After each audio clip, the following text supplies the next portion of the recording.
In a small town in America, there was a bakery owned by a man who was very good at baking bread and cakes. His name was Mr. Baker. Mr. Baker's bread was the softest bread anyone had ever tasted, and his cakes were the yummiest treats. People from all over the town came to his shop to buy his delicious goodies. But Mr. Baker was not a very nice man. He always gave his customers just the right amount of bread they paid for and never gave them extra. He also never smiled or talked kindly. He was always serious and grumpy. Even though he made the best bread and cakes, Mr. Baker had a problem. The smell of his baking was so wonderful that some people would stand outside his shop just smelling the air. They didn't buy anything, but they enjoyed the yummy smells. Mr. Baker didn't like this at all. He thought, "These people are getting a free lunch from the smell of my bread. I work hard to make this bread, and they are not paying me for it." He wondered if there was a way to sell the smell of his bread, just like he sold the bread itself. Maybe he could put the smells in bottles and sell them to people who wanted to enjoy the aroma without buying the bread. Mr. Baker decided to think of a way to make this idea work. Every day, as Mr. Baker baked bread and cakes, the wonderful smells spread out into the streets. The fresh bread smelled so good that it made people's tummies rumble. When people walked by his shop, they could smell the delicious aroma from far away. Some came into the shop to buy bread and cakes because they were so tempted by the smell. They were always happy to pay for the yummy treats they got. They loved the soft bread and sweet cakes that Mr. Baker made. But not everyone went inside. Some people just stopped outside the shop and took deep breaths, enjoying the wonderful smells.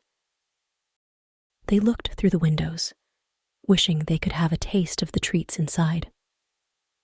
Mr. Baker noticed this and felt very frustrated. Why should they get to enjoy the smell for free? He grumbled to himself.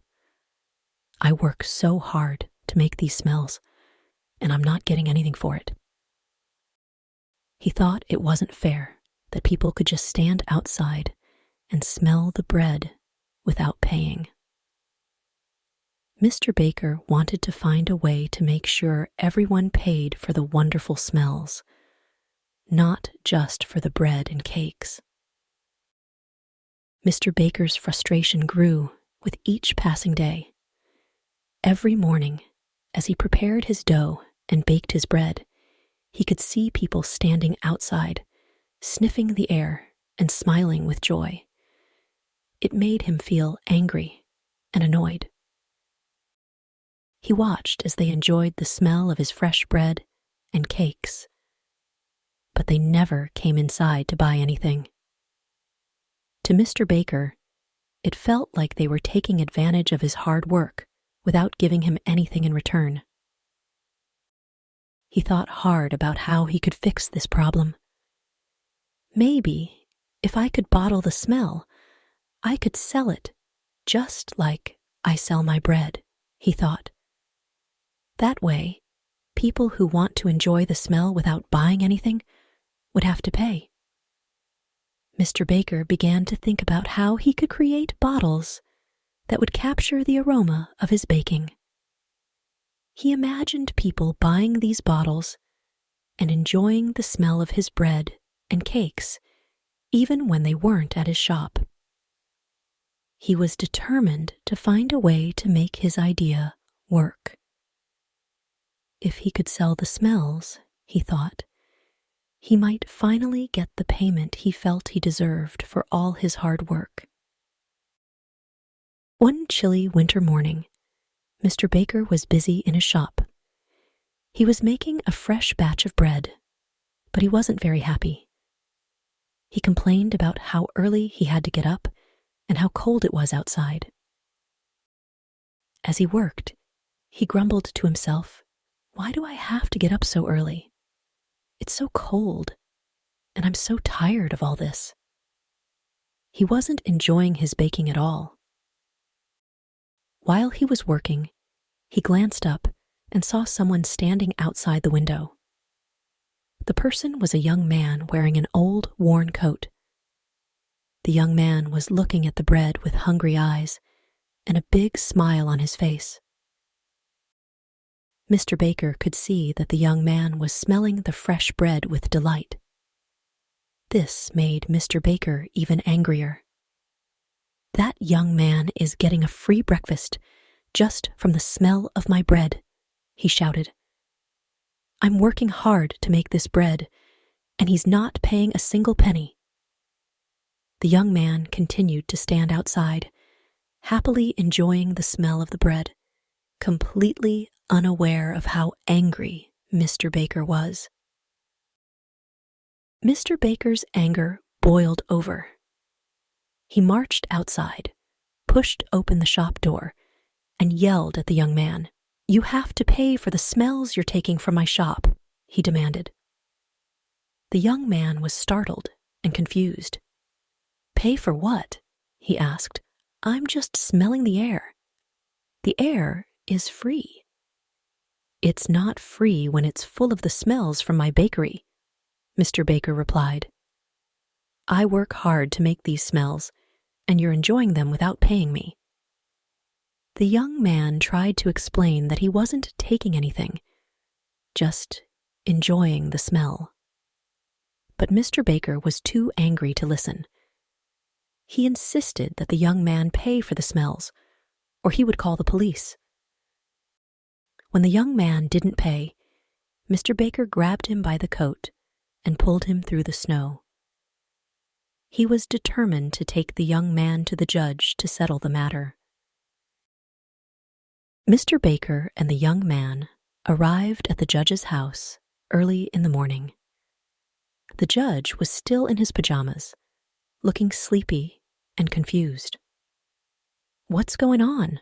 the judge asked, opening the door to find Mr. Baker and the young man standing outside. It was very early, and he couldn't understand why they were there. "This man is a thief," Mr. Baker said. "He stole the smells from my bakery without paying." The judge was surprised by this claim, but decided to listen to both sides. "Come in," he said. "I will hear your stories.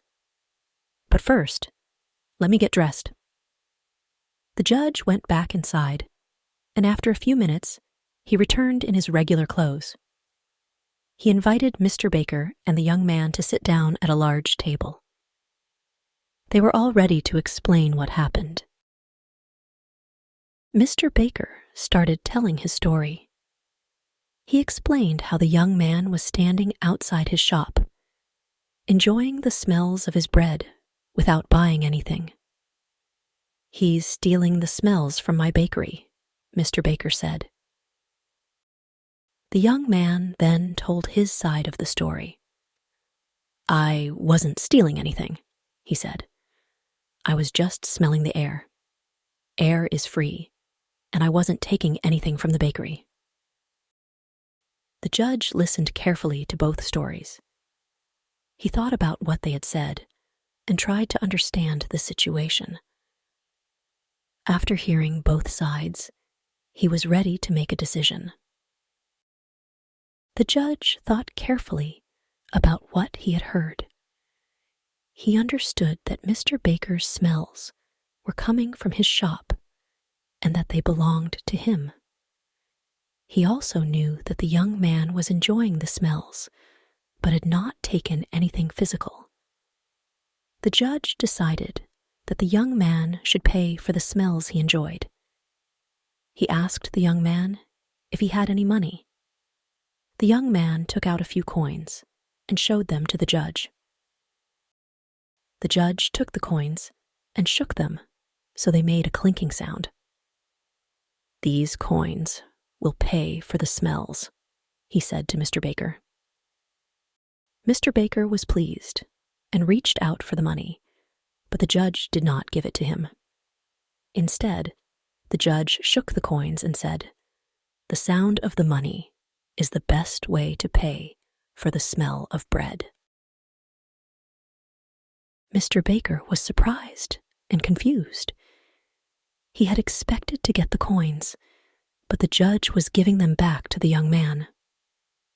"Give me my coins," Mr. Baker demanded. "No," said the judge. "I have decided that the sound of money is the best way to pay for the smells. You will not receive the coins." The judge returned the coins to the young man and told him to go home. The young man was relieved and left happily. Mr. Baker was left thinking about what had happened. He began to understand that smells couldn't be sold, and that the judge's decision made sense in a way. The young man went home with his coins, feeling happy that he didn't have to pay for something he hadn't really taken. He was glad that the judge had helped him. Mr. Baker stayed behind, reflecting on the judge's decision.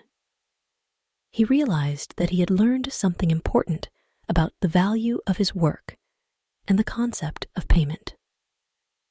He started to think about how he could be kinder and perhaps even smile once in a while. From that day on, Mr. Baker's attitude began to change. He still made delicious bread and cakes, but he also tried to be more understanding and less focused on the smells and the money. And so, life in the small town continued with a new sense of fairness and kindness.